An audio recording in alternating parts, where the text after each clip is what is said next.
आजच्या लेक्चरमध्ये आपण मूलभूत हक्क याबद्दल माहिती घेणार आहोत. आपण भारताचा नागरिक म्हणून आपल्याला भारतीय संविधानाने अतिशय महत्त्वाचे असे मूलभूत हक्क प्रदान केलेले आहेत. पण हे मूलभूत हक्क कोणते भेटलेले आहेत, कशा पद्धतीचे आहेत, त्यांचं स्वरूप काय आहे, हे आपण आजच्या लेक्चरमध्ये बघणार आहोत. आपण स्पर्धा परीक्षांचा अभ्यास करत असताना असा जवळपास कुठलाच पेपर नाही ज्याच्यामध्ये मूलभूत हक्कांवरती आपल्याला प्रश्न त्या ठिकाणी पडलेले पाहायला मिळत नाहीत. मूलभूत हक्क हा प्रत्येक एक्झाम मधला हायलाइटेड पॉइंट असते आणि सोप्या भाषेमध्ये मूलभूत हक्क कसे आहेत हे समजून घ्यायचे असतील तर नक्कीच आपल्यासाठी हे लेक्चर कामाचं आहे. मूलभूत हक्क फक्त स्पर्धा परीक्षा करणाऱ्या विद्यार्थ्यांनी शिकले पाहिजे का, तर नाही.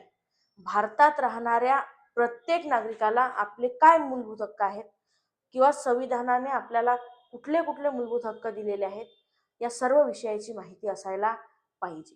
मग आजच्या लेक्चरमध्ये आपण मूलभूत हक्कांबद्दल बोलूया की भारतीय संविधानामध्ये भाग क्रमांक 3 मध्ये कलम क्रमांक 12 ते 35 मध्ये त्या ठिकाणी मूलभूत हक्काची तरतूद करण्यात आलेली आहे. भारतीय संविधानाच्या कलम क्रमांक भाग क्रमांक 12 भाग क्रमांक 3 कलम क्रमांक 12 ते 35 मध्ये कशाची तरतूद आहे? मूलभूत हक्काची तरतूद आहे. याच्यापैकी या भाग क्रमांक 3 ला डॉक्टर बाबासाहेब आंबेडकर यांनी भारतीय संविधानाचा आत्मा त्या ठिकाणी म्हटलेला आहे किंवा भारतीय संविधानाची मॅग्ना कार्टा एवढं महत्त्वाचं हे भाग आणि हे कलम आहेत बघा. प्रत्येक भारतीय नागरिकाला माणूस म्हणून जगण्याचा अधिकार जर कुठली गोष्ट देत असेल तर ते आपले मूलभूत हक्क देतात. प्रत्येक भारतीय नागरिकाला समानतेचा हक्क काही देत असेल तर ते आपले मूलभूत हक्क देतात. प्रत्येक नागरिकाला भेदभाव त्याच्यामध्ये होण्यापासून जर कुठली गोष्ट प्रतिबंध करत असेल, थांबवत असेल तर ते ठिकाणी आपले मूलभूत हक्क आपल्याला देतात. आणि असे आपल्यासाठी सर्वांसाठी महत्त्वाचे असणारे मूलभूत हक्क परीक्षेच्या दृष्टीने सुद्धा अनेक भारताचा नागरिक म्हणून आपल्याला मूलभूत हक्क माहिती पाहिजे यासाठी सुद्धा महत्त्वाचे असलेले मूलभूत हक्क भाग क्रमांक 3 आणि कलम क्रमांक 12 ते 35 अंतर्गत जे देण्यात आलेले आहेत ते कशा पद्धतीचे आहेत हे या ठिकाणी आपण बघूया. मूलभूत हक्कांचे वैशिष्ट्य काय किंवा भारतीय राज्यघटनेमध्ये मूलभूत हक्क कुठून आले, तर भारतीय राज्यघटनेमध्ये मूलभूत हक्क हे अमेरिकन राज्यघटनेतून त्या ठिकाणी घेण्यात आले. म्हणजे अमेरिकन राज्यघटनेमध्ये ज्या पद्धतीचे मूलभूत हक्क होते त्याच्यामध्ये आपण आपल्या देशानुसार घेतले, पण ते तत्व मूलभूत हक्कांचं आपण अमेरिकन राज्यघटनेतून त्या ठिकाणी भारतीय राज्यघटनेमध्ये मूलभूत हक्क त्या ठिकाणी घेतलेले आहेत. मूलभूत हक्क अमर्याद आहेत का आपल्याला भेटलेले? नाही. नक्कीच त्याच्यावरती मर्यादा लादलेली आहे. नक्कीच त्याच्यावरती कुठल्या ना कुठल्या स्वरूपाचे बंधन आहेत. मग मूलभूत हक्क अमर्याद स्वरूपाचे असे आपल्याला भेटलेले नाहीत. भाग क्रमांक 3 मध्ये जेवढे मूलभूत हक्क आहेत तेवढेच मूलभूत हक्क आपल्याला भेटलेले आहेत आणि त्याच्यावर सुद्धा मर्यादा घातलेल्या आहेत. अगदी अमर्याद स्वरूपाचे मूलभूत हक्क भारताच्या नागरिकांना त्या ठिकाणी भेटलेले नाहीत. मूलभूत हक्क अमर्यादित नसून कसे आहेत तर मर्यादित आहेत. एक तर ते अमेरिकन राज्यघटनेपासून घेतले. 2 तर ते अमर्यादित नसून कसे आहेत, मर्यादित स्वरूपाचे आहेत. आणखीन कशा स्वरूपाचे आहेत तर गुणात्मक स्वरूपाचे आहेत मूलभूत हक्क. म्हणजे आणि मूलभूत हक्क हे कसे आहेत आणखीन नकारात्मक स्वरूपाचे. नकारात्मक स्वरूपाचे आहे म्हणजे काय, आपला जर मूलभूत हक्कांचा भंग झाला किंवा आपल्या मूलभूत हक्कांवरती गदा येईल अशा पद्धतीचा कुठलाही कायदा कुठलंही शासन करू शकत नाही. म्हणजे सरकारला असेल, राज्य सरकारला असेल, केंद्र सरकारला असेल किंवा एखाद्या खाजगी व्यक्तीला असेल, एखादी कृती करण्यापासून रोखते. आणि जेव्हा एखादी गोष्ट करण्यापासून आपल्याला रोखल्या जातं त्यावेळेला ते नकारात्मक असते. मूलभूत हक्क आपल्यावर त्याचे परिणाम जरी सकारात्मक किंवा पॉझिटिव्ह होत असले तरी कृती जर आपण बघितलं तर मूलभूत हक्क हे कसे आहेत, नकारात्मक स्वरूपाचे आहेत. का बरं, तर राज्यसंस्था म्हणजे कोण, सरकार. सरकारला एखादी कृती करण्यापासून मूलभूत हक्क रोखतात, नागरिकांच्या हक्कांचे संरक्षण करतात. त्यामुळे मूलभूत हक्क हे नकारात्मक स्वरूपाचे त्या ठिकाणी आहेत. आता मूलभूत हक्क सर्वांना लागू आहेत का, नाही. भारताचे जे नागरिक आहेत त्यांनाच मूलभूत हक्क लागू आहेत. मात्र परदेशी नागरिक जे आपल्या भारतामध्ये वास्तव्यास येतात, फिरायला जायला येतात, पर्यटनाच्या दृष्टीने येतात, त्यांनाही काही पद्धतीचे मूलभूत हक्क त्या ठिकाणी मिळालेले आहेत. मग काही मूलभूत हक्क असे आहेत जे फक्त भारतीय नागरिकांनाच लागू आहेत आणि काही मूलभूत हक्क असे आहेत की जे भारतीय आणि परकीय या दोन्ही नागरिकांना लागू आहेत. मग भारतीय नागरिकांना फक्त लागू असलेले मूलभूत हक्क कुठले? तर कलम क्रमांक 15, कलम क्रमांक 16, 19, 29 आणि 30 हे मूलभूत हक्क फक्त भारतीय नागरिकांनाच त्या ठिकाणी लागू आहेत. परकीय नागरिकांना हे मूलभूत हक्क लागू नाहीत. मग परकीय नागरिकांना ह्या कलम सोडल्या तर इतर सर्व भारतीय आणि परकीय दोन्ही नागरिकांना मूलभूत हक्क त्या ठिकाणी लागू आहेत. 15, 16, 19, 29 आणि 30 हे कलम मात्र फक्त भारतीय नागरिकांसाठी आहेत, इतर परकीय नागरिकांसाठी नाहीत. इतर परकीय नागरिकांना बाकीच्या कलम लागू आहेत, त्या भारतीय आणि परकीय या दोनही प्रकारच्या नागरिकांना त्या ठिकाणी लागू आहेत. याच्यानंतर मूलभूत हक्क आणखी कशा स्वरूपाचे आहेत किंवा कसे वैशिष्ट्य आहेत मूलभूत हक्कांचे? तर मूलभूत हक्क जे आहेत हे राष्ट्रीय आणीबाणीच्या वेळेस त्या ठिकाणी स्थगित होऊ शकतात. आता राष्ट्रीय आणीबाणी म्हणजे काय? एखाद्या देशाने आपल्यावर आक्रमण केलं, बरोबर, एखादं आकस्मिक संकट आलं, तर मग काय करायचं? त्या स्थितीमध्ये आपले हक्क त्या ठिकाणी स्थगित करण्याचा अधिकार सरकारला किंवा संसदेला त्या ठिकाणी आहे. संविधानामध्ये तशा पद्धतीची तरतूद करण्यात आलेली आहे. मग राष्ट्रीय आणीबाणी असेल, आणीबाणी असतात किती प्रकारच्या? 3-4 प्रकारच्या राष्ट्रीय आणीबाणी आहे, अंतर्गत आणीबाणी आहे, हे आर्थिक आणीबाणी आहे, राष्ट्रपती राजवट लागते आपल्याकडे ते एक प्रकारची आणीबाणी आहे. पण राष्ट्रीय सर्वात मोठी आणीबाणी जी आहे राष्ट्रीय आणीबाणी, परकीय देशाचं आक्रमण ज्या वेळेला होतं त्यावेळेला राष्ट्रीय आणीबाणी लागते. आणि मग अशा वेळेला कलम क्रमांक 20 आणि 21 हे दोन मूलभूत हक्क सोडले तर बाकी सर्व मूलभूत हक्क स्थगित होतात.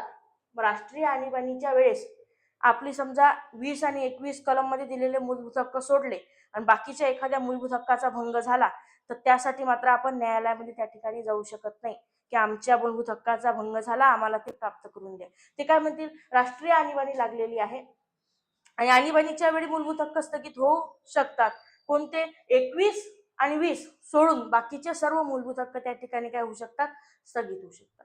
दुसरं म्हणजे अंतर्गत आणीबाणीच्या वेळी. आता अंतर्गत आणीबाणी म्हणजे काय? देशामध्ये अचानकच त्या ठिकाणी दंगे उसळले असतील किंवा कुठले आणखी देशांतर्गत बंडाळी स्वरूपाचं काम तयार झालं असेल, दोन गटांमध्ये वाद झाला असेल, जे काय असेल, देशांतर्गत एखादी परिस्थिती निर्माण झाली आणि आपल्याला वाटलं आता आणीबाणी लावण्याची आवश्यकता आहे आणि देशांतर्गत आणीबाणी ज्या वेळेला लागते त्यावेळेला देशांतर्गत राष्ट्रीय आणीबाणीच्या वेळेला त्या ठिकाणी कलम क्रमांक 19, 20 आणि 21 हे 3 कलम सोडल्या तर बाकीचे सर्व मूलभूत हक्क त्या ठिकाणी स्थगित झालेले असतात.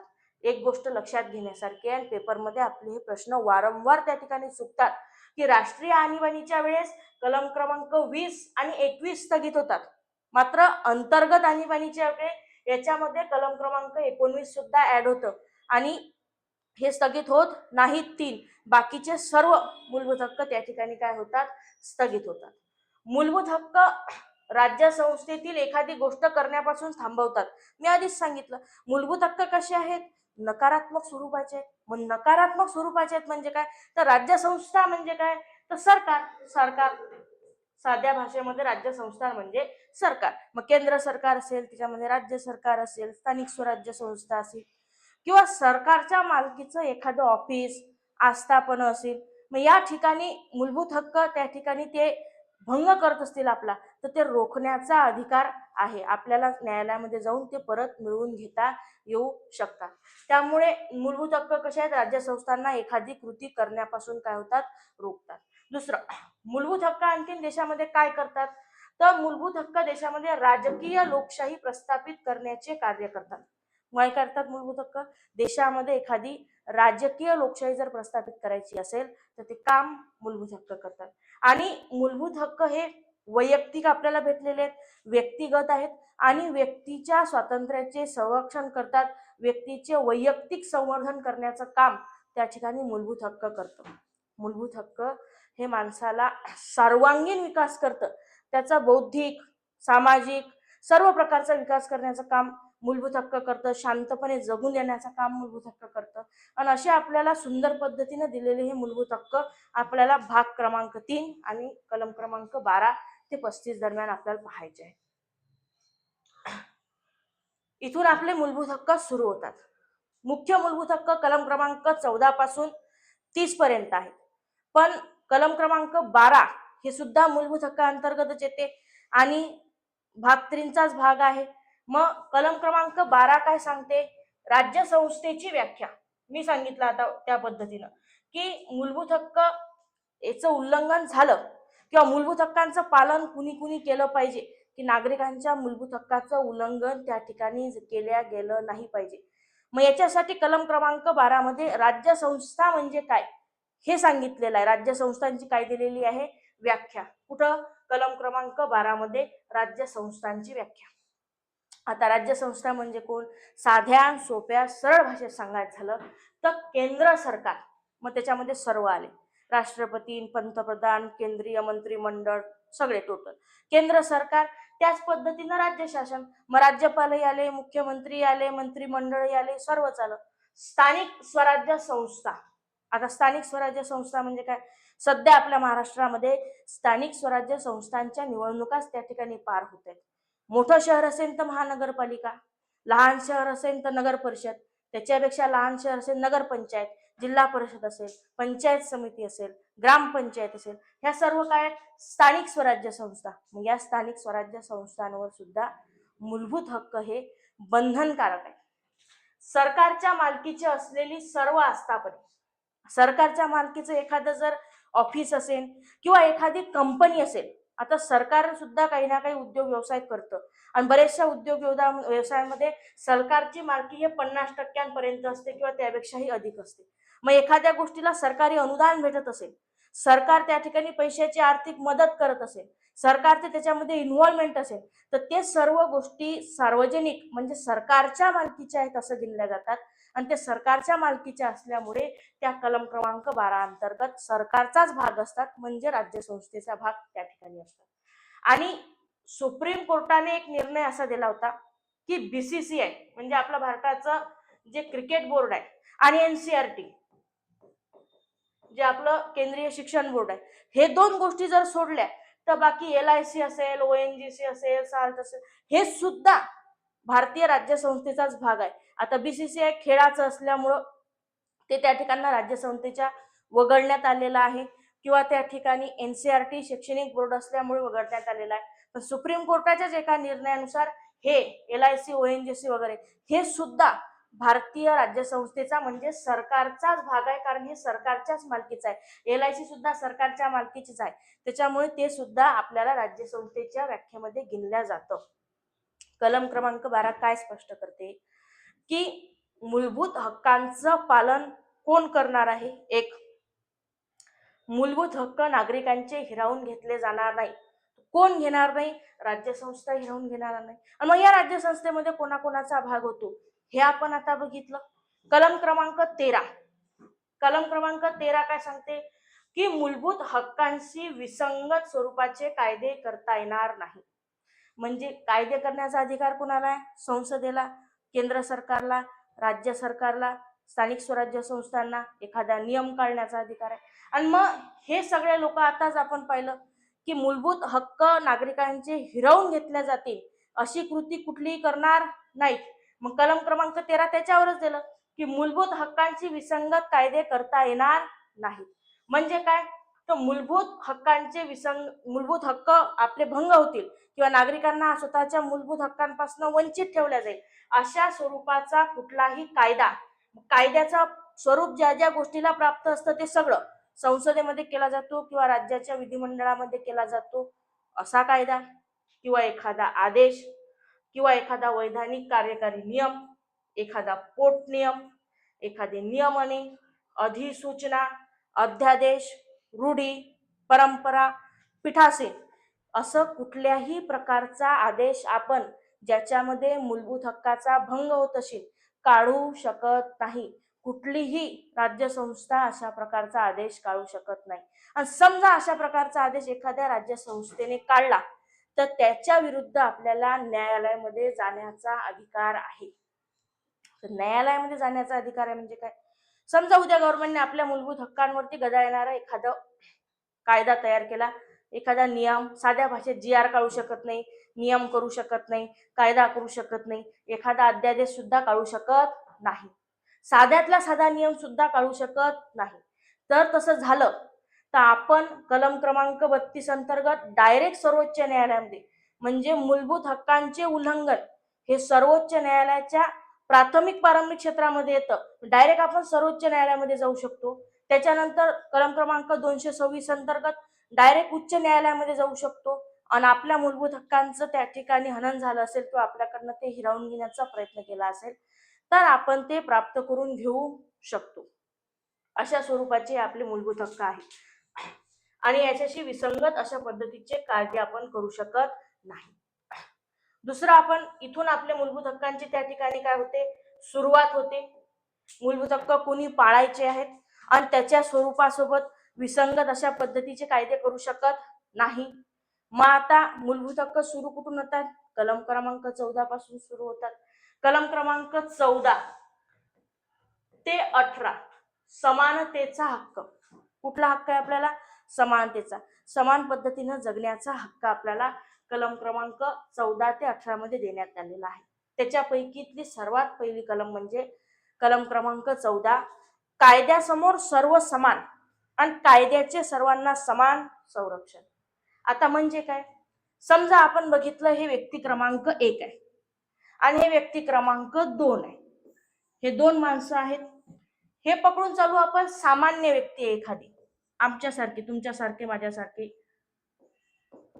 आणि ही एखादी मोठी व्यक्ती आहे, आस्थापनांची राजकीय असेल किंवा श्रीमंत असेल अशा स्वरूपाची मोठी व्यक्ती आहे. आणि दोन्ही व्यक्तीने एकाच प्रकारचा गुन्हा केला. ह्यांनी चोरीच केली असेल समजा आणि ह्यांनी चोरीच केली असेल.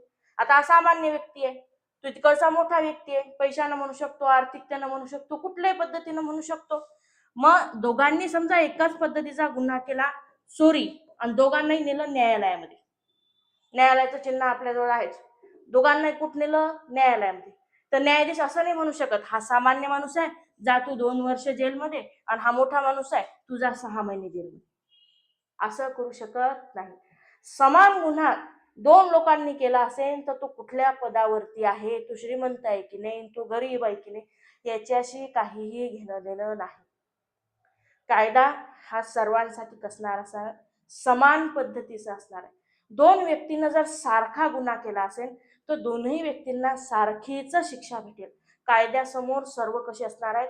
समान त्या ठिकाणी असणार आहेत. याला जर चोरीसाठी 2 वर्ष शिक्षा भेटते, याला 6 महिन्याची नाही, याला पण 2च वर्षाची शिक्षा भेटेल. मग श्रीमंत असला काय, गरीब असला काय, मोठा असला काय, त्याच्याशी आपल्याला घेणं देणं नाही. कायद्यासमोर सगळे कसे असणार आहेत? समान असणार आहेत. आणि कायद्याचं काय असणार आहे? सर्वांना समान संरक्षण असणार आहे. आता यांनी गुन्हा केला होता म्हणून, समजा यांनी गुन्हा केला नसता आणि एखाद्या विचित्र परिस्थितीमध्ये त्या ठिकाणी हे फसले असते, दोन्ही व्यक्ती, एक व्यक्ती क्रमांक 1 आणि दुसरा व्यक्ती क्रमांक 2, एखाद्या पूर परिस्थितीमध्ये म्हणा किंवा त्या ठिकाणी आणीबाणीक परिस्थितीमध्ये म्हणा फसले. मग आता मदत करायची असेल तर हे पाहतो का आपण की हा सामान्य माणूस आहे, याला वेगळी मदत, आणि किंवा हा मोठा माणूस आहे, याला वेगळी मदत नाही. माणुसकीच्या नात्याने ज्याला जे मदत करणं शक्य होते ते करतो. किंवा दोघांना एखाद्याला आपल्याला जीवे मारण्याची वगैरे धमकी आली तर यांच्यासाठी वेगळं संरक्षण पोलिसांचं, यांच्यासाठी वेगळं संरक्षण, असं होऊ शकत नाही. सर्वांना कायद्याने समान संरक्षण त्या ठिकाणी प्रदान केलं जातं. कलम क्रमांक 14 काय सांगते? कायद्यासमोर सगळे कसे असणार आहे? समान, आणि कायद्याचं सगळ्यांना काय असणार आहे? समान संरक्षण. हे आपल्याला कोण सांगते? कलम क्रमांक 14. सोप्या साध्या भाषेमध्ये आपण समजून घेण्याचा प्रयत्न त्या ठिकाणी केला. त्याच्यानंतर कलम क्रमांक 15, भारतीय संविधानामधील अतिशय महत्वाचं असणारे 2 कलम जर बघितले तर त्यातलं कलम क्रमांक 15, 17 आणि 32. त्याच्यातलं सर्वात महत्वाचं म्हणजे 15. आता मध्यंतरी तुम्ही चित्रपट पाहताच असणार, नक्कीच आहे ते. आर्टिकल 15 नावाचा चित्रपट त्या ठिकाणी येऊन गेला. कलम क्रमांक 15 अंतर्गत भेदभावास प्रतिबंध. अतिशय सुंदर पद्धतीचा पिक्चर होता. आता कलम क्रमांक 15 काय सांगते? भेदभावास प्रतिबंध म्हणजे सरकार असेल किंवा खाजगी व्यक्ती असेल, कोणीही नागरिकांमध्ये भेदभाव करू शकत नाही. मग कशाच्या आधारावर भेदभाव करू शकत नाही? तर राज्य संस्थेची व्याख्या बघितली. राज्य संस्था म्हणजे सरकार, ते सर्वच पद्धतीचं सरकार असते. कोणत्याही नागरिकांमध्ये केवळ धर्म एखाद्या विशिष्ट धर्माचा आहे म्हणून, वंश एखाद्या विशिष्ट वंशाचा आहे म्हणून, एक जात एखाद्या विशिष्ट जातीचा आहे म्हणून, लिंग स्त्री पुरुष आहेत म्हणून, जन्मस्थान इकडे जन्म झालेला का तिकडे जन्म झालेला आहे म्हणून या आधारावर भेदभाव केल्या जाऊ शकत नाही. पण कोणामध्ये? भारतीय नागरिकांमध्येच. आपण सुरुवातीला बघितल्याप्रमाणे कलम क्रमांक 15 फक्त भारतीय नागरिकांनाच लागू आहे, इतर नाही. उद्या जर दुसऱ्या देशातले नागरिक फिरायला आणि त्यांना पकडलं, ते नाही जाऊ शकत न्यायालयात का आमच्यावरती विद्वाव केला. त्यांना म्हणायचे तू त्यांना लागू नाही. फक्त कोणाला लागू आहे? भारतीय नागरिकांना. कशाच्या आधारावर भेदभाव केला जाऊ शकत नाही? धर्म, वंश, जात, लिंग व जन्मस्थान याच्या आधारावरती भेदभाव केला जाऊ शकत नाही. मग या वरील 5 कारणावरून सुद्धा कुठल्याही नागरिकावर एखादं दायित्व किंवा अपात्रता, निर्बंध, अटी लागता येणार नाही. आता म्हणजे काय? एखादा नागरिक एखाद्या विशिष्ट धर्माचा, जातीचा आहे म्हणून तुझं काम हेच आहे, तुझं काम तेच आहे, अशा पद्धतीचं कुठलाही निर्बंध, कुठलीही अट आपण कुठल्याही नागरिकावर त्या ठिकाणी लादू शकत नाही. प्रत्येकाला स्वतःच्या मर्जीप्रमाणे जगण्याचं त्या ठिकाणी स्वातंत्र्य आहे. त्याच पद्धतीनं सरकारच्या मालकीचे जे ठिकाण असतील, सरकारनं बांधलेले रस्ते असतील, सरकारनं बांधलेले स्नानघाट असतील, सरकारनं बांधलेल्या विहिरी, नद्या तर सर्वांच्याच मालकीच्या असतात, बसस्थानक असतील, रेल्वे स्टेशन, चित्रपटगृह, उपहारगृह, इथं या 5 आधारावर आपण कोणत्याही नागरिकाबरोबर भेदभाव करू शकत नाही. हा आपला मूलभूत अधिकार आहे. धर्म, वंश, जात, लिंग आणि जन्माच्या आधारावर सार्वजनिक ठिकाणी आपण भेदभाव करू शकत नाही. समजा एखादी विहीर आहे आणि सरकारनं खोदली ही विहीर, या विहिरीमधलं पाणी सर्वजण त्या ठिकाणी घेऊ शकतात असं म्हणू शकत नाही तुम्ही संबंधित लोक घेतील आणि संबंधित लोक घेणार नाही. सर्व लोक या विहिरीमधलं पाणी घेऊ शकतात. मात्र विहीर एखाद्या खाजगी माणसाची असेल तर तो ठरवू शकतो का त्याला त्याच्यातलं पाणी कोणाला द्यायचं आणि कोणाला नाही द्यायचं. विशेषतः काय, सरकारच्या मालकीचं जे ठिकाण आहे तिथं या 5 स्थानावरती आपण कोणालाही भेदभाव करू शकत नाही, कोणामध्ये त्या ठिकाणी असमानता करू शकत नाही, कोणावरही एखादं दायित्व किंवा निर्बंध लादू शकत नाही. त्याच्यानंतर काय सांगितलं आपण? सार्वजनिक ठिकाणी भेदभाव करू शकत नाही. मी आताच सांगितलं, कोणावर सार्वजनिक ठिकाणी बस स्टँड असेल, रेल्वे असेल, रस्ते असतील, उपहारगृह असतील, चित्रपटगृह असतील, या ठिकाणी आपण त्याच्यावरती भेदभाव करू शकत नाही. सार्वजनिक ठिकाणी भेदभाव काय आहे? प्रतिबंध आहे. मात्र काही बाबतीमध्ये विशेष तरतुदी करण्यात आलेल्या आहेत. मग कलम क्रमांक 15च्याच 3 मध्ये 3 आणि कलम क्रमांक 15ची 4 या गोष्टीला अपवाद आहे. कशी काय अपवाद आहे? कलम क्रमांक 15ची 3 काय म्हणते की महिलांसाठी आणि बालकांसाठी राज्य संस्था विशेष त्याच्या ठिकाणी तरतूद करू शकते. म्हणजे काय? तर महिलांसाठी आणि बालकांसाठी काही जागा आरक्षित म्हणा किंवा विशेष गोष्टी म्हणा देऊ शकते. आणि कलम क्रमांक 15(4) काय सांगतं? अनुसूचित जाती जमातींच्या शैक्षणिकसाठी, आर्थिक दृष्ट्या अनुसूचित जाती जमाती शैक्षणिक विकासासाठी त्या ठिकाणी कायदा राज्य संस्था करू शकते. म्हणजे ह्या 2 गोष्टी वगळता इतर गोष्टीमध्ये आपल्याला भेदभाव करण्याचा अधिकार नाही. शैक्षणिक हे सुद्धा समानता प्रस्थापित करण्यासाठीच करतात. महिला आणि बालकांविषयी विशेष तरतूद करणे म्हणजे काय? महिलांना मुख्य प्रवाहामध्ये आणण्याचा प्रयत्न करणे. अनुसूचित जाती जमाती किंवा आर्थिकदृष्ट्या मागासलेल्या समाजाबद्दल विशेष तरतूद करणे म्हणजे काय? त्यांना सुद्धा मुख्य प्रवाहामध्ये आणण्याचाच त्या ठिकाणी प्रयत्न करणे. मग कलम क्रमांक 15 ही अतिशय महत्वाची आहे. कुठल्याही माणसा जाती, धर्म, भेद, वंश, जन्मस्थान, लिंग याच्यावरनं भेदभाव केला जाऊ शकत नाही. सर्वच ठिकाणी, सार्वजनिक ठिकाणी सुद्धा. त्याच्यानंतर आहे संविधानातील, ते म्हणजे कलम क्रमांक 16. आता कलम क्रमांक 16 काय आहे? सार्वजनिक नोकरीमध्ये समानता. आता सार्वजनिक नोकरी म्हणजे काय? सरकारच्या मालकीच्या ठिकाणांची नोकरी. सरकारी नोकरीमध्ये सर्वांना कायशी समानता असतेच. सर्व जाती धर्माच्या लोकांना सरकारी नोकरीमध्ये नेतृत्व भेटलं पाहिजे म्हणून आरक्षण आहेत. सर्वांचं नेतृत्व त्या ठिकाणी आलं पाहिजे. सार्वजनिक नोकऱ्यांमध्ये कशी असली पाहिजे? समानता असली पाहिजे. सार्वजनिक नोकरीमध्ये सुद्धा धर्म असेल, वंश असेल, जात, लिंग, कुळ जन्मस्थान किंवा निवासी या आधारावरती आपण भेदभाव करू शकत नाही सार्वजनिक नोकऱ्यांमध्ये सुद्धा.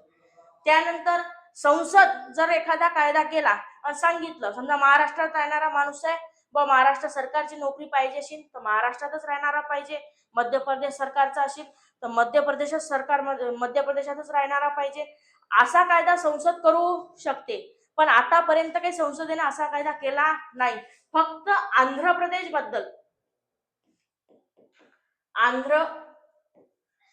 बद्दल असं आहे की आंध्र प्रदेश गव्हर्नमेंटमध्ये नोकरी पाहिजे असेल तर तो व्यक्ती आंध्र प्रदेश या राज्यामध्येच त्या ठिकाणी राहायला असला पाहिजे. आंध्र प्रदेश वगळता इतर राज्यांमध्ये अशा कुठल्याही स्वरूपाची अट संसदेने कायदा करून त्या ठिकाणी लावलेली नाही. दुसरं, मागासवर्गीय आयोगासाठी मागासवर्गीय अनुसूचित जाती किंवा जमाती यांच्यासाठी सार्वजनिक नोकऱ्यांमध्ये आरक्षण त्या ठिकाणी ठेवल्या जाणार आहे. कशानुसार? कलम क्रमांक 16 नुसार. आणि त्यांचा स्वतंत्र प्रवर्ग त्या ठिकाणी गिनला जाणार आहे. आर्थिकदृष्ट्या, सामाजिकदृष्ट्या ज्या समाजाला नेतृत्व असण्याची गरज आहे, मुख्य प्रवाहामध्ये आणण्याची गरज आहे, त्या समाजासाठी, अनुसूचित जाती जमातीसाठी त्या ठिकाणी सार्वजनिक नोकऱ्यांमध्ये आरक्षणाची तरतूद कलम क्रमांक 16 अंतर्गत करण्यात आलेली आहे. त्याच्यानंतर कलम क्रमांक 17 काय सांगतं? अस्पृश्यता नष्ट करणे. आता अस्पृश्यता नष्ट करणे म्हणजे काय? परत तेच, जात, धर्म, लिंग, वंश किंवा जन्मस्थानाहून एखाद्या माणसावरती तुम्ही निसमर्थता लागू शकत नाही. म्हणजे काय? तू हेच काम करू शकतो, ते काम करू शकत नाही, तू असाच वागू शकतो, तसा वागू शकत, असं आपण करू शकत नाही. अनटचेबिलिटी म्हणजे अस्पृश्यता. कोणावरती कुठल्याही प्रकारचं अस्पृश्यता उच्चाटन करणारा कुठल्याही पद्धतीचं काम आपण त्या ठिकाणी करू शकत नाही. आणि केल्यास अनुसूचित जाती जमाती कायदा 1989 अंतर्गत मग आपल्याला त्या ठिकाणी गुन्हा दाखल होतो. अॅट्रॉसिटी ऍक्ट सगळ्यांना माहितीच असेल. मग आपण अशा पद्धतीचा अस्पृश्यतेचे उच्चाटन करणारा एखादी कृती केली आणि त्या कायद्यानं काय आहे? अपराध आहे. आणि मग त्या अपराधास आपण पात्र झालो तर आपल्यावर काय लागते? अॅट्रॉसिटी लागते. आणि नॉन बेलेबल ऑफेन्स आहे, बेल पण भेटत नाही. मोठ्या मुश्किलनं अॅट्रॉसिटी मध्ये बेल भेटते. आणि त्याच्यानंतर मग सरकारी नोकरीमधले आपण जातो. काय अॅट्रॉसिटीचा गुन्हा लागल्याचे परिणाम काय? सरकारी नोकरीमध्ये लागू शकत नाही, आमदार खासदाराचा फॉर्म भरू शकत नाही, गंभीर स्वरूपाचा गुन्हा आहे. नागरिकांमध्ये समानता प्रस्थापित झाली पाहिजे, कुठल्याही पद्धतीचा भेदभाव त्या ठिकाणी निर्माण झाला नाही पाहिजे. त्यामुळे अस्पृश्यता नष्ट करणे फार महत्वाचे आहे. त्यामुळे कलम क्रमांक 17 अस्पृश्यता त्या ठिकाणी नष्ट करते. कुठल्याही माणसावर निसमर्थता किंवा दायित्व लादता येत नाही. असं केल्यास तो शिक्षेत पात्र काय असेल? गुन्हा असेल. त्याच्यानंतर कलम क्रमांक 18. आता कलम क्रमांक 18 काय सांगते? किताब नष्ट करणे किंवा पदव्यांची समाप्ती. आता किताब नष्ट करणे आणि पदव्यांची समाप्ती म्हणजे काय? आपण बघितलं 1947 च्या अगोदर आपल्याजवळ कोण होते? ब्रिटिश होते आणि ब्रिटिशांचे अगोदर कोण होते? राजे होते. आता त्याच्या एखाद्या मर्जीतला माणूस असेल तर त्याला ते पदव्या देतात, रायबहादूर, सरदार आणि इनामदार सुरू. मग त्यांचं आवडलं त्याला काम तर दिली पदवी, नाही आवडलं नाही दिली पदवी. मग ते जे राजाने दिलेली पदवी आहे ते एखादी मान सन्मानासारखी त्या ठिकाणी राहायची. मग त्यामुळे असा कुठलीही असमानता प्रस्थापित करणारे त्यावेळेस राजाच्या काळात द्यायचे, पण आता अशा कुठल्याही पद्धतीच्या पदव्या त्या ठिकाणी देता येत नाही. किताब आणि पदव्यांचं काय केली? नष्टता केली. मात्र काही गोष्टींच्या पदव्या आपण देऊ शकतो. जसं सैन्यामध्ये असतील, आपलं सैनिक आपल्या देशाचं संरक्षण करतं, आपल्यासाठी लढतं, त्यामुळे लष्करी पदव्या आपण त्या ठिकाणी देऊ शकतो. लष्करी पुरस्कार आपण त्या ठिकाणी देऊ शकतो. शैक्षणिक देऊ शकतो. कोणी PhD केली, ग्रॅज्युएशन केलं, डॉक्टरेट केलं, संशोधन केलं, मग त्याबद्दलची पदवी आपण त्या व्यक्तीला देऊ शकतो. मग लष्करी आणि शैक्षणिक पदवी आपण देऊ शकतो. शिवाय आपल्या देशामध्ये आपण नागरी पुरस्कार सुद्धा देतो. भारतरत्न देतो, पद्मभूषण देतो आणि पद्मश्रीही देतो. कोणाला देतो? ज्याने भारताच्या कामकाजामध्ये किंवा भारताच्या समृद्धीमध्ये भर घालण्याचा प्रयत्न केला, भारतीय लोकांसाठी काहीतरी चांगलं केलं, कला क्षेत्रामध्ये असेल, क्रीडा क्षेत्रामध्ये असेल, सामाजिक क्षेत्रामध्ये असेल, आर्थिक क्षेत्रामध्ये असेल, तर चांगलं काम केलेलं असेल आणि ते भारताचे एक चांगले नागरिक असतील तर त्यांना त्या ठिकाणी आपण तो पुरस्कार देऊ शकतो. पण तो पुरस्कार सुद्धा पदवीसारखा वापरण्यास त्या ठिकाणी काय आहे? मनाई आहे. समजा आपण भारताचे नागरिक आहात आणि भारताचे नागरिक असून आपण एखाद्या परकीय देशाकडून पुरस्कार स्वीकारण्याची इच्छा आहे तर तसं करू शकत नाही. आपण भारताचे नागरिक आहोत, आपण परकीय देशांकडनं त्या ठिकाणी पुरस्कार स्वीकारू शकत नाही. त्यासाठी आपल्याला राष्ट्रपतींची परवानगी घ्यावी लागते. राष्ट्रपतींना परवानगी दिली तर आपण पुरस्कार स्वीकारू, राष्ट्रपतींना परवानगी दिली नाही तर त्या ठिकाणी आपण पुरस्कार स्वीकारणार नाही. कलम क्रमांक 18 काय सांगतं? किताब नष्ट करणे किंवा पदव्यांची त्या ठिकाणी काय करणे? समाप्ती करणे. आता आलो आपण स्वातंत्र्याचा हक्क.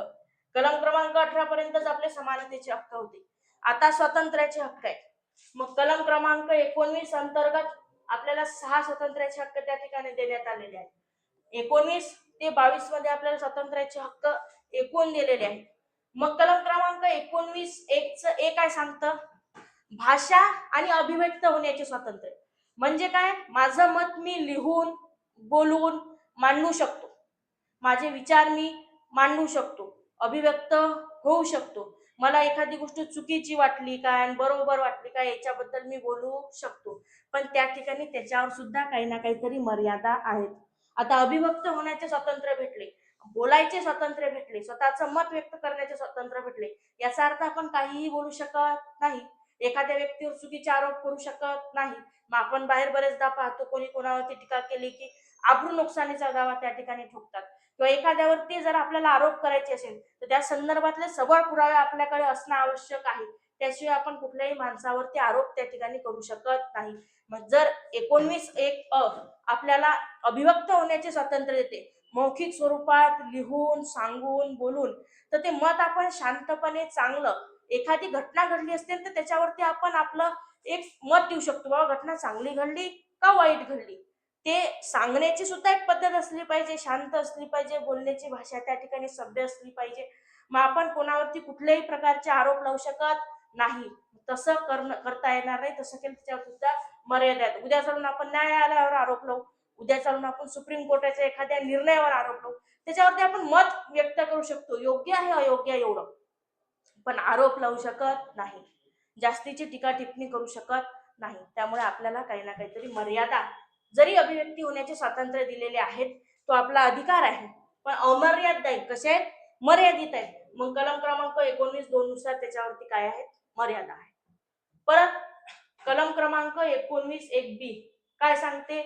विनाशस्त्र शांतपणे एकत्र जमण्याचे स्वातंत्र्य. एखाद्या गोष्टी विरुद्ध आपल्याला निदर्शन करायचे असतील किंवा काही गोष्टी, तर आपण शस्त्र न घेता, बिना शस्त्राचे, शस्त्र घेऊन एकत्र येण्याला परवानगी नाही, बिना शस्त्राचे एकत्र येऊ शकतो, एखाद्या गोष्टीबद्दल निषेध वगैरे व्यक्त करू शकतो. मग असं करत असताना आपला हा हक्क आहे. तो मागे आता कोरोना आपल्या देशामध्ये आला होता, आणि कोरोना कसा रोग होता? संसर्गजन्य रोग होता, एकामेकाचा दुसऱ्याला फैलत जाय. त्यावेळेला आपल्या गव्हर्नमेंटने काय सांगितलं होतं का 5-6 लोकांपेक्षा जास्त, सुरुवातीला तर खूप होतं, 2 लोक पण आपण मास्क लावून त्या ठिकाणी सॅनिटायझर वगैरे वापरायचो, पण 5-6 लोकांपेक्षा जास्त लोक इथं एकत्र गर्दीमध्ये येऊ शकत नाही. का बरं? देशाच्या आरोग्यासाठी महत्वाचं होतं. मग तिथं तुम्ही नाही म्हणू शकत की आम्हाला मूलभूत हक्कांनी सांगितलं की विनाशस्त्र एकत्र जमण्याचा अधिकार आहे, तर आम्ही कुठेही विनाशस्त्र एकत्र जमू नाही. ज्या वेळेला संचारबंदी असते किंवा जमावबंदी लागलेली असते, त्या ठिकाणी आपण एकत्र जमा होऊ शकत नाही, ते देशाच्या एकसंघतेला त्या ठिकाणी धोका पोहोचवणार असतं. त्यामुळे आपल्याला जमण्याचा अधिकार आहे, मात्र परमिशन वगैरे घेऊन जमण्याचा अधिकार आहे, आणि त्याच्यावर सुद्धा मर्यादा लागलेल्या आहेत. सीआरपीसीच्या कलम क्रमांक 144, वायपीसीच्या कलम क्रमांक 141 अंतर्गत आपला निशस्त्र आपल्याला जमण्याचा जरी अधिकार असला तरी त्याच्यावरती देशाच्या सुरक्षिततेसाठी, एकतेसाठी आणि अखंडतेसाठी आपल्यावरती मर्यादा घातल्या जाऊ शकतात. आता कलम क्रमांक 19(1) काय सांगतं?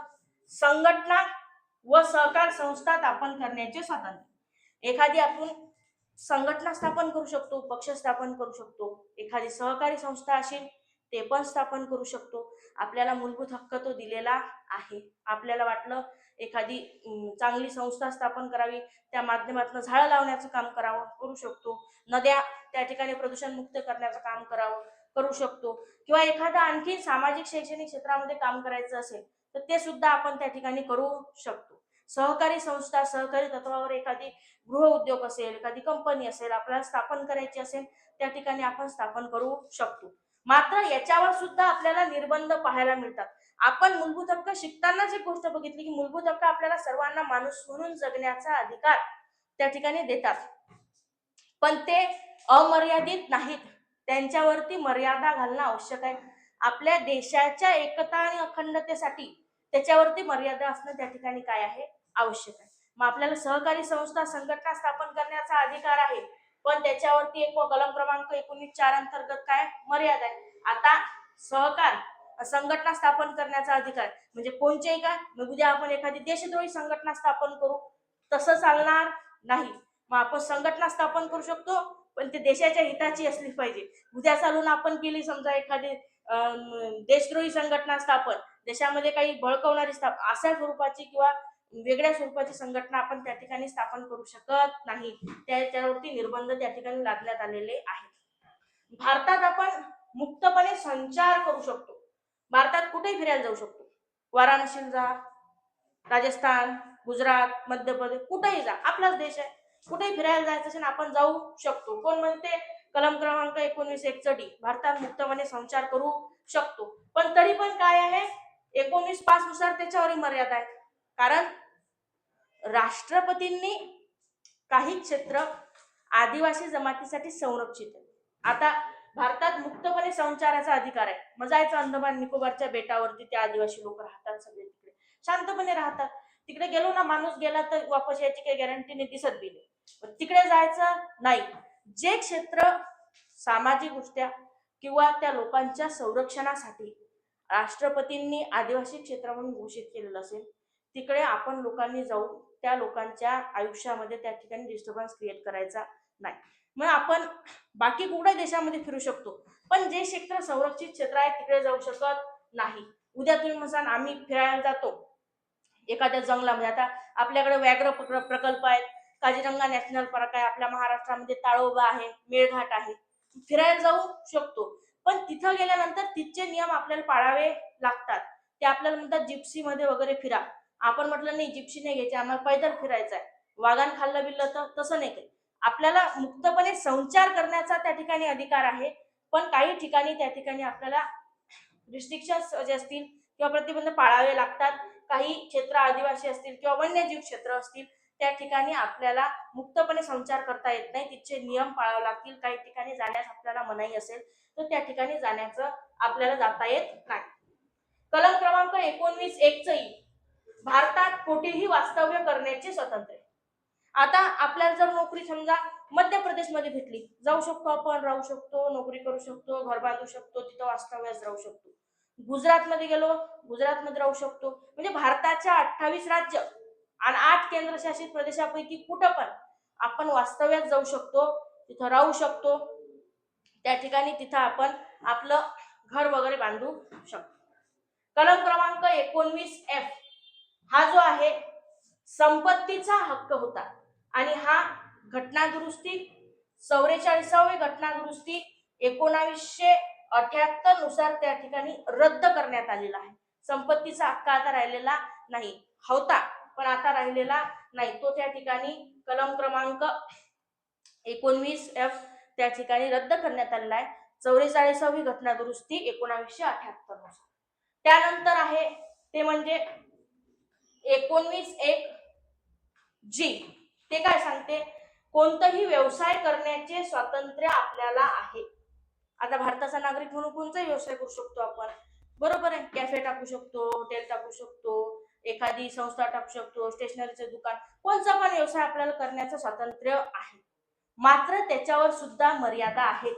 काही पद्धतीचे व्यवसाय असे असतात ज्याच्यासाठी आपल्याला सरकारच्या परवान्याची आवश्यकता आहे.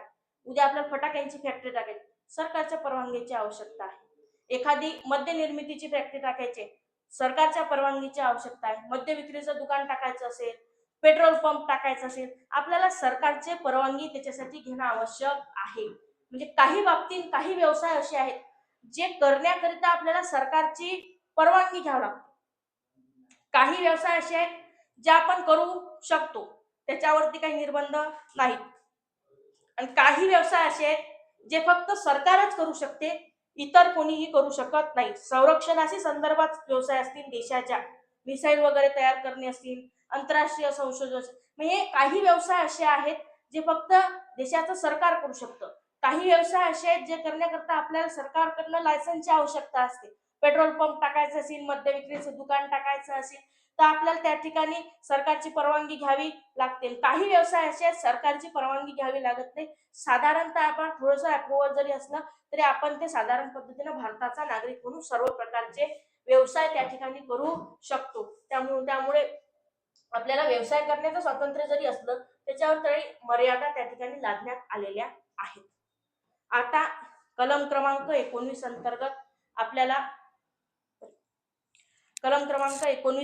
आपल्याला त्या ठिकाणी स्वातंत्र्य देण्यात आलेले आहेत.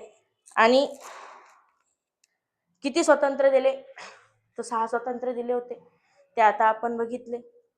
मग पुढे आता मूलभूत हक्कांमध्ये काय आहे तर स्वातंत्र्याचाच हक्क आहे. आणि स्वातंत्र्याच्या हक्कानुसार कलम क्रमांक 20 मध्ये अपराध आणि दोष सिद्धीबाबत संरक्षण आपल्याला त्या ठिकाणी देण्यात आलेलं आहे.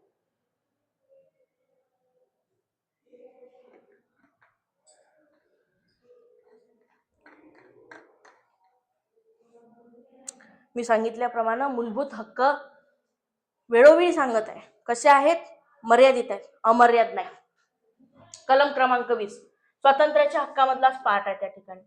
मग आता कलम क्रमांक 20 म्हणजे काय म्हणते, अपराध आणि दोष सिद्धीबाबत संरक्षण म्हणजे काय, बॅकडेटेड कायदा लागू करता येणार नाही. एक्स पोस्ट फॅक्स कायदा म्हणजे काय, मागील डेटेड कायदा. आता कसं आहे पद्धतीचं प्रकरण बघा. समजा व्यक्ती क्रमांक 1 आहे, व्यक्ती क्रमांक 2 आहे, बरोबर आहे. समजा या व्यक्ती क्रमांक 1 न या व्यक्ती क्रमांक 2 ला ऍक्सिडेंट मध्ये त्या ठिकाणी चुकीनं त्याच्याकडनं ऍक्सिडेंट झाला आणि संबंधित व्यक्ती समजा दगावली, बरोबर आहे. मग त्यावेळेला या व्यक्तीला आता सजा व्हायला पाहिजे, याच्या चुकीनं असेल किंवा कशानं असेल, संबंधित व्यक्तीचं नुकसान झालं, एखादा गुन्हा घडला, मग या व्यक्तीवरती काय व्हायला पाहिजे, गुन्हा दाखल व्हायला पाहिजे, याची शिक्षा व्हायला पाहिजे. पण त्यावेळेला त्या शिक्षेसाठीची तरतूद सौम्य असेल, तेवढी जास्त मोठ्या प्रमाणात केलेली नसेल किंवा शिक्षेची तरतूद केली नसेल तर या व्यक्तीला तेव्हा जो कायदा असेल, जेव्हा त्याचा गुन्हा घडला, समजा या माणसानं 9 तारीख पकडू आपण, 9 तारखेला एखाद्या माणसाला त्या ठिकाणी त्याच्याच्याने ऍक्सिडेंट झाला आणि त्या 9 तारखेला असा कायदाच नव्हता की या माणसाला शिक्षा भेटेल, किंवा असा कायदा होता की या माणसाला फक्त 2 वर्ष शिक्षा भेटेल. आणि मग सरकारच्या लक्षात आलं की उद्या जर कोणाचा अशा ऍक्सिडेंट मध्ये कोणी दगावलं बुवा तर आपल्याला कायदा करण्याची फौजदारी त्या ठिकाणी आवश्यकता आहे, आणि मग केला तर याच्या हातून पहिले गुन्हा घडून गेला ना 9 तारखेला, कायदा कधी केला समजा सरकारनं 10 तारखेला, मग आता याचा 9 तारखेला गुन्हा घडला, कायदा जर 10 तारखेला केला तर याले 10 तारखेच्या कायद्यानुसार शिक्षा भेटणार नाही. तेव्हा जे 9 तारखेला तरतूद असेल त्याच्यानुसारच त्याला शिक्षा भेटेल. 10 तारखेच्या तरतुदीनुसार त्याला शिक्षा भेटणार नाही, कारण फौजदारी कायदा ज्या दिवशी केला तिथून पुढे तो लागू होतो, तो मागच्या तारखेपासून लागू करता येत नाही, ज्याला म्हणतो आपण बॅकडेटेड. मागच्या तारखेपासून लागू करता येत नाही, तो तिथून पुढे घडणाऱ्या गुन्ह्यासाठी लागू होईल. पण ज्या दिवशी तो गुन्हा घडला, समजा 9 तारखेला कायदा केला 10 तारखेला, तर 10 तारखेच्या पुढे जे गुन्हे घडतील त्यांना तो लागू राहील. पण 9 तारखेला ज्या व्यक्तीच्या हातून गुन्हा घडला असेल त्या व्यक्तीला मात्र त्यावेळी जो कायदा अस्तित्वात असेल त्याच्यानुसारच शिक्षा होईल, दुसऱ्या कायद्याने शिक्षा करता येणार नाही. कोणत्यामध्ये लागू आहे, हे फक्त फौजदारी कायद्यामधला. मग समजा आता हाच व्यक्ती आहे आणि यानं 9 तारखेला सिग्नल तोडलं, काय केलं, सिग्नल तोडलं साधं, बरोबर आहे.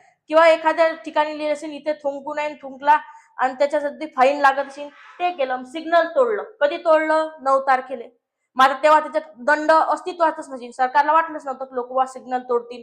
मग सरकारनं 10 तारखेला कायदा केला की बा सिग्नल तोडणाऱ्या लोकांना 500 रुपयाचा दंड. तर फौजदारी कायद्यात सरकार मागे जाऊ शकत नाही, 9 तारखेला केलेल्या गुन्ह्यासाठी शिक्षा देऊ शकत नाही किंवा 9 तारखेपासून कायदा लागू करू शकत नाही. पण दिवाणी कायद्यामध्ये मात्र सरकार मागे जाऊ शकते आणि याले 9 तारखेला केलेल्या गुन्ह्यासाठी 10 तारखेला केलेल्या कायद्यानुसार 500 रुपये दंड किंवा जो कुठला दंड असेल तो मागू शकते. म्हणजे बॅकडेटेड कायदा फौजदारी लागू होऊ शकत नाही, पण दिवाणी कायदा मात्र बॅकडेटेड लागू होऊ शकते. हे एक गोष्ट लक्षात घेण्याची. त्याच्यानंतर काय आहे, डबल जेपर्डी नसेल. आता डबल जेपर्डी म्हणजे काय, तर एकाच गुन्ह्यासाठी डबल डबल शिक्षा एकाच व्यक्तीला करता येणार नाही.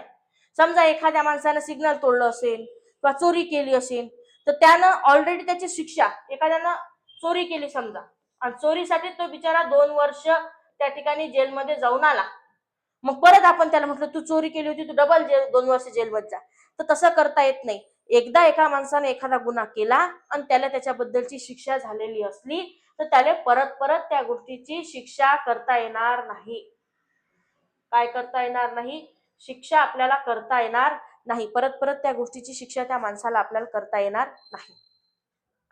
मग त्या व्यक्तीला, समजा एखादी व्यक्ती आहे जिच्यावर गुन्हा दाखल झालेला आहे आणि तिचा तो न्यायालयामध्ये साबितच झाला नाही, केस पेंडिंग आहे, तर मात्र मग त्या व्यक्तीवरती आपण परत न्यायालयामध्ये ती केस रिओपन करू शकतो आणि त्या व्यक्तीवरती आपण परत खटला चालवू शकतो. पण सजा वगैरे भोगत झाली आणि नंतर मग परत त्याला त्याच गुन्ह्यासाठी आपण त्या ठिकाणी शिक्षा देऊ शकत नाही.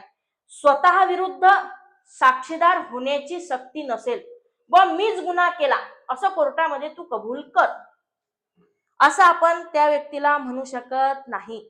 त्याच्यावरती स्वतः विरुद्ध साक्षीदार होण्याची सक्ती आपण करू शकत नाही. कलम क्रमांक 20 अंतर्गत हा त्या माणसाचा मूलभूत हक्क आहे. तो स्वतःचा गुन्हा कबूल करू शकत नाही, स्वतः विरुद्ध त्या ठिकाणी साक्ष देऊ शकत नाही आणि दिलेली साक्ष सुद्धा त्याची ग्राह्य धरू शकत नाही. पुरावे असतील तरच ग्राह्य धरले जाते, पुरावे नसतील तर त्या ठिकाणी ती ग्राह्य धरल्या जाऊ शकत नाही. हे झालं आपलं कलम क्रमांक 20 अपराधांच्या दोषसिद्धीबाबत. आता सर्वात महत्वाची आणि अतिशय सुंदर अशी कलम आहे ती म्हणजे कलम क्रमांक 21 ही वेगळी कलम आहे 21. आणि कलम क्रमांक 21 काय आहे, जीवित व्यक्तिगत स्वातंत्र्य, जीविताचे संरक्षण. जीविताचे संरक्षण म्हणजे काय, भारतातल्या प्रत्येक माणसाने शांतपणे, सन्मानाने आणि गोपनीयतेने स्वतःचं आयुष्य जगण्याचा अधिकार आहे. कुणीच कोणाच्या वैयक्तिक आयुष्यामध्ये ढवळाढवळ करू शकत नाही. कोणी कोणाच्या वैयक्तिक आयुष्यातले गोष्टी बाहेर सांगू शकत नाही. गोपनीयतेचं राईट टू प्रायव्हसी आपल्याला कलम क्रमांक 21 देतो, बरोबर आहे. आणि त्याचबरोबर काय देतं, सन्मानानं शांतपणे जगण्याचा अधिकार देतं आपल्याला. कोणतं कलम क्रमांक 21. मग विद्यार्थ्यांना सांगत असताना एक गोष्ट फार महत्वाची आहे. आपल्याकडे साधारणतः आपण बघतो की डीजे वाजतात आणि डीजे त्या ठिकाणी मोठ्या आवाजाचं डेसिबल जर आपण ऐकलं तर मोठ्या पद्धतीचं असतं. आजूबाजूला जाणारे लोक असतील किंवा राहणारे लोक असतील त्यांना काय होतो, त्रास होतो. तरुणांशी हा कनेक्ट करणारा पॉइंट आहे की आपल्याला कार्य समारंभामध्ये त्या ठिकाणी मिरवणुकीमध्ये डॉल्बी वगैरे डीजे वगैरे वाजवण्याची त्या ठिकाणी आनंद भेटतो, आवड आहे, ते गोष्ट आहे, वाजवावी. प्रत्येक गोष्टीची माणसाची त्या ठिकाणी जगण्याचा त्याला अधिकार आहे पद्धतीनं, परंतु असं जगलं पाहिजे का आपल्यामुळे कोणाला त्रास झाला पाहिजे नाही. या डीजेचं डेसिबल जर मानवी कानांना त्रास होणार, मानवी हृदयाला त्रास होणार असेल तर मात्र समोरच्याला त्रास देऊन आपण आपला आनंद साजरा करतोय असं त्या पद्धतीचं होतं. मग हे सुद्धा प्रकरण कलम क्रमांक 21 अंतर्गतच येतं. नॉईज पोल्युशन, ध्वनी प्रदूषण आपल्याला करता येणार नाही, कारण त्या माणसाला कसा जगण्याचा अधिकार आहे, शांतपणे, सन्मानाने. शांतपणे जगण्यामध्ये काय येतं, नॉईज पोल्युशन झालं, डोक्याला किरकिर होतेच ना थोडीशी, मग शांतपणे जगण्याचा, त्याला प्रदूषण रहित वातावरणामध्ये स्वच्छ पाणी, शांतपणे जगण्याचा अधिकार माणसाला आहे. कलम क्रमांक 21 अंतर्गत तो आपला मूलभूत हक्क आहे. म्हणून डीजे साठीच्या आवाजाचा डेसिबल आपल्या ध्वनी प्रदूषण कायद्याअंतर्गत आणि तसंही सरकारने ठरवून दिलेलं आहे की कार्यक्रमामध्ये 85 डेसिबल आवाजाच्या, 85 डीबीच्या वर डीजेचा आवाज गेला पाहिजे नाही. आता कुठंच तो 85 डीबीच्या खाली असतं असं नाही, तो वाढलेला असतोच. पण तरी आपण स्पर्धा परीक्षा करणारे विद्यार्थी, आपण तरी हे गोष्ट निदान लक्षात ठेवली पाहिजे की आपण जर एखादा सण समारंभ त्या ठिकाणी करत असू तर आपणही जे कुठलं स्पीकर वाजवतो त्याचा आवाज 85 डीबीच्या वर त्या ठिकाणी गेला नाही पाहिजे. सुप्रीम कोर्टनं सांगितलेलं आहे की 85 डीबीच्या वर त्याचा आवाज गेला नाही पाहिजे, कारण 85 डीबी पर्यंतचा आवाज मानवी कान सहन करू शकतं, मानवी हृदय सहन करू शकतं. याच्यापेक्षा जास्त वरचा आवाज मानवी कान किंवा हृदय सहन करू शकत नाही. मग आपण बरेचदा हे प्रकरण बघतो की डीजे मध्ये त्या ठिकाणी आनंद साजरा केल्यामुळे कोणाला हृदय विकाराचा झटका आला, एखाद्याचे कान वगैरे गेले, तर अशा पद्धतीचं ती गोष्ट आहे. आणि कधी सकाळी रात्री 10 नंतर वाजवायला परवानगी नाही, सकाळी 6 पासून वाजवायला, म्हणजे रात्रभर शांत झोप झाली पाहिजे, हा सुद्धा आपला जीविताचा अधिकार आहे. आपण एक्सप्लेन काय करतोय, कलम क्रमांक 21, जीविताचा अधिकार. कसं? सन्मानाने आणि शांततेत. कसं जगायचं? शांततेत. नॉईज पोल्युशन नाही, वायू प्रदूषण नाही, आवाज त्या ठिकाणी नको, शांतपणे जगायचं आहे आणि सन्मानाने जगायचं आहे. गोपनीयतेचा हक्क आहे, राईट टू प्रायव्हसी. आपल्या गोष्टी आपल्याला प्रायव्हेट ठेवण्याचा अधिकार. आपल्या आयुष्यात आपण काय करतो याच्यासाठी दुसऱ्याला काही घेणं देणं नाही. मग जीवित व्यक्तिगत जीवनाचा अधिकार आपल्याला कलम क्रमांक 21 देतं. अतिशय सुंदर पद्धतीची कलम क्रमांक 21 त्या ठिकाणी आहे. डीजेचं एक तुम्हाला उदाहरण सांगितलं की कशा पद्धतीनं त्या ठिकाणी शांततेत जगण्याच्या अधिकारामध्ये ते पण इन्क्लुडेड आहे की त्याचा आवाज त्या ठिकाणी वाढला गेला नाही पाहिजे. कलम क्रमांक 21A, शिक्षणाचा हक्क आहे. आता शिक्षणाचा हक्क कोणाला? वय वर्ष 6 वर्ष ते 14 वर्षाच्या लेकराले, 6 वर्षाचा होईपासून 14, म्हणजे पहिल्या वर्गापासून 8व्या वर्गाला, 8व्या किंवा 10व्या वर्गाला, त्या लेकराला शिक्षण देण्याची जबाबदारी कोणाची आहे? सरकारची आहे. 86वी घटना दुरुस्ती 2002 ने कलम मूलभूत हक्कामध्ये टाकलेला आहे. मग आपल्याकडे शाळांमध्ये त्या ठिकाणी मोफत शिक्षण दिल्या जातं. मोफत शिक्षण आपल्याकडे शाळांमध्ये त्या ठिकाणी दिल्या जातं आणि 6 वर्षापासून 14 वर्षाच्या लेकरांना शिक्षणाची संधी उपलब्ध करून देणं ही सरकारची जबाबदारी आहे. मग आपल्याला माहिती आहे आपल्याकडे शाळा चालवण्याचं काम कोण करतं? सरकार करतं. सर्वांना मोफत शिक्षण त्या ठिकाणी उपलब्ध आहे. त्यानंतर आपण बघितलं स्वातंत्र्याच्या हक्कामध्ये काय आहे? कलम क्रमांक 22, अटक आणि स्थानबद्धतेपासून संरक्षण. आता अटक आणि स्थानबद्धतेपासून म्हणजे काय? की कोणत्याही माणसाला अचानक जाऊन पोलीस त्या ठिकाणी अटक करू शकत नाही. समजा केली तर त्या माणसाला त्याला का बरं अटक करत याचं कारण सांगा लागते आणि त्या माणसाला त्याच्या वकिलाचा सल्ला घेण्याचा अधिकाराचा हक्क आहे. म्हणजे समजा एखादा माणूस आहे, त्याला पोलिसांनी आता अटक केली, तर तुला का बरं अटक करू राहिलो बा, तुझ्यावर काय तुनं गुन्हा केला, काय तुनं चुकी केली, ते कारण त्याला सांगावं लागेल. आणि मग त्याला अटक करून नेल्यावर त्याला त्याच्या वकिलाचा सल्ला घेण्याचा अधिकार त्या ठिकाणी आहे. तो त्याच्या वकिलाचा सल्ला घेऊन स्टेटमेंट देऊ शकतं, जे कुठलीही बाबी असेल त्याच्यामध्ये. त्यामुळे अटक आणि स्थानबद्धतेच्या संरक्षणामध्ये आपल्याला अटकेचं कारण कळलं पाहिजे आणि त्या ठिकाणी आपल्याला आपल्या वकिलाचा सल्ला घेण्याचा अधिकार आहे. आणखीन एक गोष्ट आहे, एखादा पुरुष गुन्हेगार असेल तर त्याला पुरुष पोलीसवाले अलग अटक करतील, पुरुष पोलीस प्रशासन अलग अटक करेल. महिला गुन्हेगार असेल तर त्या ठिकाणी आपल्याला महिला पोलीस कर्मचारी त्या गुन्हेगाराला अटक करण्यासाठी त्या ठिकाणी लागतील. 24 तासाच्या आत, समजा एखाद्या माणसाला आज सकाळी 12 वाजता अटक केली, तो उद्या सकाळी 12 वाजेपर्यंत म्हणजे 24 तास होण्याच्या आत, त्याच्या अटकेचे 24 तास होण्याच्या आत त्याला न्यायालयामध्ये हजर करावे लागते. आता न्यायालयाला सुट्टी असेल, म्हणजे आज शनिवार रविवार आला असेल तर गोष्ट वेगळी, पण त्याला अटक केलं असेल, म्हणजे सुट्टी नसेल, शनिवार रविवार आला नसेल, तर मात्र त्याला आपल्याला न्यायालयामध्ये हजर त्या ठिकाणी करावं लागतं. त्या व्यक्तीला आपल्याला न्यायालयामध्ये 24 तासाच्या आत त्या ठिकाणी हजर करावं लागतं.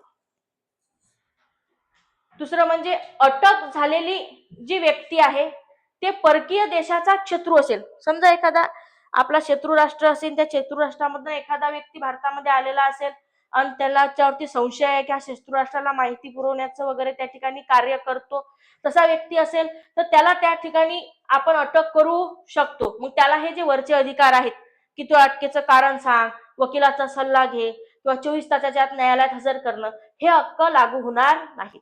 जर तो परकीय राष्ट्राचा शत्रू त्या ठिकाणी असेल, तो आपल्या देशाविरुद्ध काहीतरी कारवाई करत आहे असं आपल्या निदर्शनास आलं असेल किंवा आपल्या प्रशासनाच्या निदर्शनास आलं असेल आणि त्या पद्धतीसाठी त्याला अटक केलेली असेल.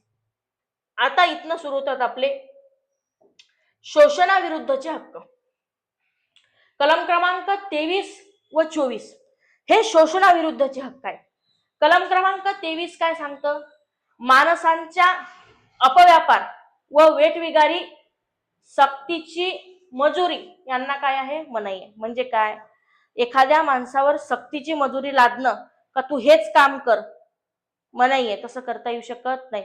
माणसांचा व्यापार, माणसांची विक्री करण्यासाठी त्या ठिकाणी काय आहे? मनाई आहे. माणसांचा व्यापार करता येत नाही. एखाद्या माणसावर सक्तीची मजुरी कर, याच्याकडनं त्याला बंदिस्त ठेवून वगैरे त्याच्याकडनं सक्तीनं त्या ठिकाणी काम करून घेणं हे केल्या जाऊ शकत नाही. कलम क्रमांक 23 अंतर्गत ते काय आहे, चुकीची गोष्ट आहे. आणि अशी गोष्ट होत असेल तर आपला मूलभूत हक्कांचं उल्लंघन होत आहे. आपल्याला आपल्या मर्जीशिवाय कुठेही काम करण्याचा अधिकार आहे. कुणी आपल्याला डांबून ठेवून आपल्याकडनं सक्तीची मजुरी करून घेऊ शकत नाही किंवा माणसांचा व्यापार करण्यास त्या ठिकाणी काय आहे, मनाई आहे. कलम क्रमांक 24 काय सांगतं, 14 वर्षाखालील बालकांना, जे लेकरं 14 वर्षाच्या खाली आहे. आताच आपण कलम क्रमांक 21 पाहिलं, काय सांगलं, 6 वर्ष ते 14 वर्षाच्या बालकांना कुठे द्यायला पाहिजे, सरकारने काय द्यायला पाहिजे, शिक्षण. मग 6 वर्ष ते 14 वर्षाच्या लेकरांना जर शिक्षण द्यायला पाहिजे तर ते कामावर जाऊन चालणार आहे का, नाही. मग 14 वर्षाखालील जे बालक आहेत त्यांना बालमजुरीमध्ये गिनल्या जातं. देशाचं भविष्य आहेत ते, आणि त्यांना बालमजुरी करण्यावर, कामावर ठेवण्यास कशी आहे, सक्त मनाई त्या ठिकाणी आहे. केल्यास बाल कामगार कायदा 1986 आपल्या देशामध्ये त्या ठिकाणी अस्तित्वात आहे. 14 वर्षाखालील बालकांना आपण कामावर ठेवू शकत नाही, असं आपल्याला कलम क्रमांक 24 त्या ठिकाणी सांगतो. आता धर्म स्वातंत्र्याचा सुद्धा आपल्याला हक्क आहे. धर्म स्वातंत्र्याचे हक्क किती आहेत, 25 ते 28 या कलमांतर्गत आहेत. आता शांतपणे जगण्याचा अधिकार आहे, जातीभेद न होण्याचा अधिकार आहे, समान संरक्षणाचा अधिकार आहे. त्याच पद्धतीनं आपल्या प्रत्येक भारतीय नागरिकाला स्वतःच्या सत्सद विवेक बुद्धीनुसार, सत्सद विवेक बुद्धी म्हणजे स्वतःच्या मतानुसार, स्वतःच्या डोक्यानुसार कुठल्या धर्माचं त्यानं आचरण केलं पाहिजे, कुठला धर्म स्वीकारला पाहिजे, कुठला धर्म सोडला पाहिजे, कुठल्या धर्माच्या पद्धतीनं आयुष्य जगलं पाहिजे, हे ज्याचं त्याचं वैयक्तिक मत आहे, ज्याला त्याला त्याचं स्वातंत्र्य आहे. मग कशाचं स्वातंत्र्य आहे कलम क्रमांक 25 अंतर्गत, तर आपल्याला स्वतःच्या विवेक बुद्धीनं म्हणजे स्वतःच्या मनानुसार सारासार विचार करून, विवेक बुद्धी म्हणजे काय, प्रत्येक गोष्टीचा सारासार विचार करणे, साराचार विचार करून एखाद्या धर्माचे मुक्त प्रगटीकरण, एखाद्या धर्माचं आचरण करू शकतो, त्या धर्माचा प्रचार करू शकतो, त्या प्रसार करू शकतो. त्याचं स्वातंत्र्य प्रत्येक माणसाला त्या ठिकाणी आहे. त्याला हवं असेल तो धर्म तो स्वीकारू शकतो, त्या पद्धतीनं तो त्या ठिकाणी राहू शकतो. कलम क्रमांक 26 काय सांगतं, धर्मविषयक व्यवहाराची व्यवस्था पाहण्याचे स्वातंत्र्य आहे. एखादं मंदिर, एखाद्या धर्मविषयक ट्रस्ट स्थापन करून त्याबद्दलचा व्यवहार पाहण्याचे स्वातंत्र्य सुद्धा त्या ठिकाणी आपल्याला आहे. कलम क्रमांक 27 काय सांगतं, तर एखाद्या विशिष्ट धर्माबाबत धर्माच्या संवर्धनासाठी कर देण्याबद्दल स्वातंत्र्य आहे. म्हणजे काय, एखाद्या विशिष्ट धर्माचं संवर्धन झालं पाहिजे. आपण ज्यावेळेला इन्कम टॅक्स देतो त्यावेळेला देशाच्या प्रगतीसाठी जातो.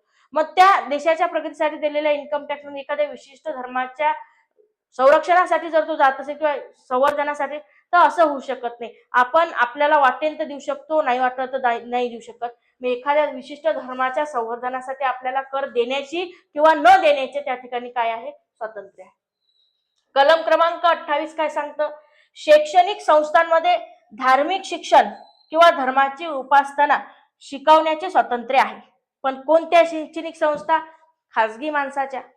ज्या शैक्षणिक संस्थांना सरकारचं अनुदान आहे, ज्या शैक्षणिक संस्था सरकारच्या आहेत, ज्या शैक्षणिक संस्था सरकारच्या मदतीवर, पैशावरती अवलंबून आहेत, त्या ठिकाणी शैक्षणिक संस्थांमध्ये कुठल्याही धर्माचं त्या ठिकाणी आपण शिकवण देऊ शकत नाही किंवा उपासना सांगू शकत नाही. एखादी खाजगी व्यक्तीची संस्था असेल किंवा धर्म प्रसारासाठी एखादी शाळा काढली असेल, तर तिथं मात्र आपण धर्माचं शिक्षण किंवा त्या धर्माची उपासना उपस्थित राहण्याचं आपल्याला स्वातंत्र्य आहे.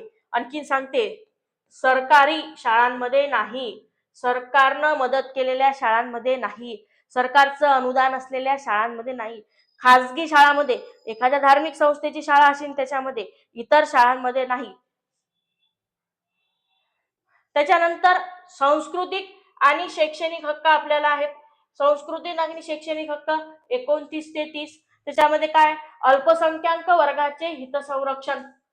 म्हणजे काय, एखादा समाज अल्पसंख्याक असेल, त्याची एखादी विशिष्ट भाषा असेल, जसं आपण आदिवासी समाज पाहतो, कमी आहे, त्यांची एखादी विशिष्ट भाषा असते, लिपी असते वगैरे, संस्कृती असते विशिष्ट.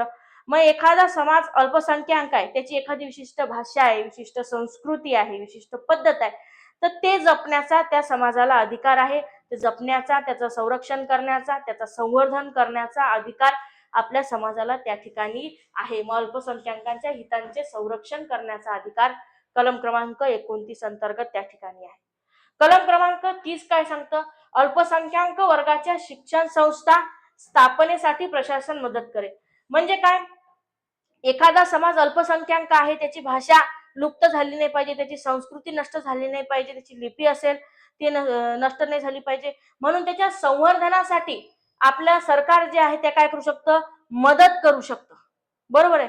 आणि अशी मदत नक्कीच त्या समाजाच्या ती भाषा असेल किंवा संस्कृती असेल नष्ट होऊ नये म्हणून केल्या गेलेली मदत त्या ठिकाणी गिनल्या जाऊ शकते. इथं कलम क्रमांक 30 पर्यंत आपले मूलभूत हक्क त्या ठिकाणी संपतात. कलम क्रमांक 31 मध्ये आपल्याला संपत्तीचा हक्क हा मूलभूत हक्क होता, जो 44वी घटना दुरुस्ती 1978 अंतर्गत रद्द करण्यात आलेला आहे. आणि सर्वात महत्वाची कलम म्हणजे कलम क्रमांक 32, भारतीय संविधानाचा आत्मा, भारतीय संविधानाची मॅग्ना कार्टा या कलमला म्हटलेला आहे.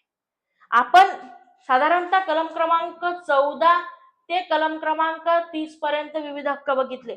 समानतेचा हक्क बघितला, स्वातंत्र्याचा हक्क बघितला, त्याच्या ठिकाणी शैक्षणिक हक्क बघितला, धर्माविरुद्धचा हक्क बघितला, सर्व बघितले. पण हे सर्व हक्कांचं जर आपलं उल्लंघन झालं तर मग कोणाकडे जायचं, कोणाकडनं प्राप्त करून घ्यायचे? तर त्या बाबतीतचा सुद्धा मूलभूत हक्क आपल्याला कलम क्रमांक 32 मध्ये त्या ठिकाणी देण्यात आलेला आहे. कलम क्रमांक 32 काय सांगते? मूलभूत हक्कांचे उल्लंघन झाल्यास सर्व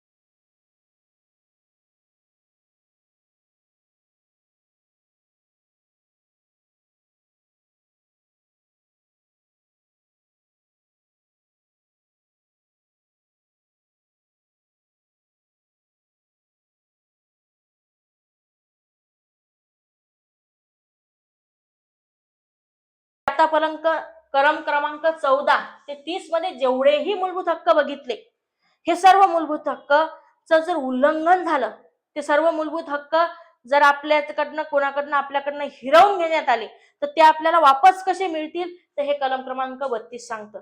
हे मूलभूत हक्कांचं जर उल्लंघन झालं असेल, आपल्याकडनं हिरावून घेतले गेले असतील, तर सर्वोच्च न्यायालयामध्ये जाण्याचा अधिकार आपल्याला कलम क्रमांक 32 देतं. कलम क्रमांक 32 ला भारतीय संविधानाचा आत्मा हे डॉक्टर बाबासाहेब आंबेडकरांनी म्हटलेलं आहे. भारतीय संविधानाचा मॅग्ना कार्टा हे भाग क्रमांक 3 किंवा कलम क्रमांक 32 ला त्या ठिकाणी म्हटलेलं आहे.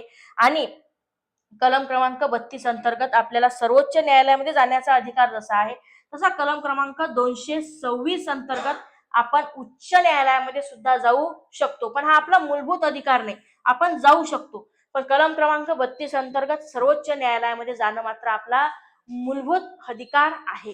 भारतीय नागरिक म्हणून त्या ठिकाणी आपल्याला आपले मूलभूत हक्क माहिती असणं आणि आपले मूलभूत हक्कांबद्दल आपण जागरूक असणं हे अतिशय महत्वाची गोष्ट आहे. आणि आजच्या लेक्चरमध्ये आपण परीक्षेच्या दृष्टीने, स्पर्धा परीक्षांच्या दृष्टीने भाग क्रमांक 3 मूलभूत हक्कांबद्दल बोललो. त्याच्यामधले सर्व व्याख्या असतील, सर्व टर्म्स असतील, समजून घेण्याचा प्रयत्न त्या ठिकाणी केला. आणि मूलभूत हक्क हे फक्त स्पर्धा, मी सुरुवातीला सांगितल्या पद्धतीने स्पर्धा परीक्षा करणारे विद्यार्थीच नाही, तर भारताच्या प्रत्येक नागरिकांना आपल्याला आपल्या संविधानानं काय हक्क दिलेले आहेत हे त्या ठिकाणी माहिती करून घेण्याचा अधिकार आपल्याला आहे. आणि हे लेक्चर बघून आपण आपल्या मूलभूत हक्कांबद्दल नक्कीच त्या ठिकाणी जागृत होऊ शकता. आपली राज्यशास्त्राबद्दलचे व्हिडिओ आपल्याला आवडत असतील तर ते लाईक करा, शेअर करा आणि सबस्क्राईब त्या ठिकाणी करा.